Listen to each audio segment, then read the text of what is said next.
Hi everyone and welcome back to the CADReader tutorial series. In lesson 17, we are going to teach you how to use the perpendicular function in CADReader. First and foremost, set the scale before taking measurements to ensure the data is accurate. Once confirmed, we will begin today's lesson. Open the drawing in CADReader, click the toolbar, select Measure and choose Perpendicular.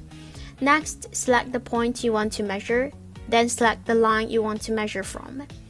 Place the mouse cursor over the line. The arrow will change into a square icon, indicating the line can be selected. Left-click to confirm, and the vertical distance will appear.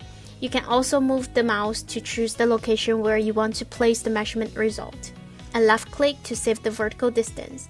When you're done, you can export the drawing with all your annotations included. Simply go to Open, Export, and the file will be ready to view or share on any device. Phone, iPad, or laptop. You can also send it directly to colleagues or friends. Alright, that's all for this lesson. Thanks for watching, and I'll see you in the next video.